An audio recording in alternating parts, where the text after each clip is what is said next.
It was around 2:30 a.m. on a weeknight. The city was quiet, just the hum of streetlights and the occasional car passing by. I got a request from an address a few blocks away. Nothing unusual, just another pickup. But as I neared the location, I got that uneasy feeling, the kind that makes your stomach knot up for no reason. The house looked abandoned. The porch light flickered, and the front yard was overgrown with weeds. There was no car in the driveway, no signs of life. Just as I was about to cancel the ride and leave, a figure stepped out from the shadows. He was tall and gaunt, wearing an oversized coat despite the warm weather. His face was partially obscured by a hoodie, but what I could see didn't sit right with me. His eyes were sunken, dark, and unblinking. He moved slowly, deliberately, before sliding into the back seat without a word. I asked him to confirm his name. He just nodded, not a single word. His breath was shallow, almost wheezing. I felt my pulse quicken, but I put the car in drive and pulled away.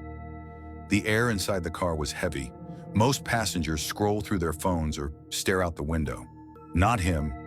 He just sat there, completely still, except for his hands, which were twitching slightly in his lap. I caught glimpses of his face in the rearview mirror. He was staring at me, unblinking.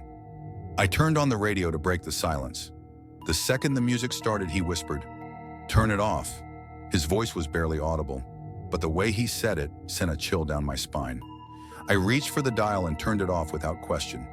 For the next few minutes, he didn't say a word, just breathing, watching. Then out of nowhere, he asked, "Do you believe in ghosts?" I forced a chuckle, trying to keep things light. "I don't know, maybe. Why?" His lips curled into a faint smile, the first sign of emotion I'd seen. "Because you're driving one." The hairs on my arms stood up. I gripped the wheel tighter, my knuckles turning white. "What do you mean?" I asked, trying to keep my voice steady. No answer, just silence. I glanced at the GPS, only a few more blocks to his destination.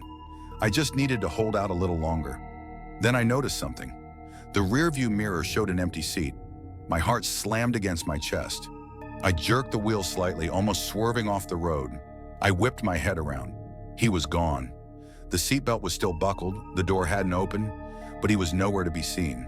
My breath came in short gasps as I pulled over, trying to process what just happened. I sat there for a long moment, my hands shaking. Then, as if snapping out of a trance, I slammed the car into drive and sped away.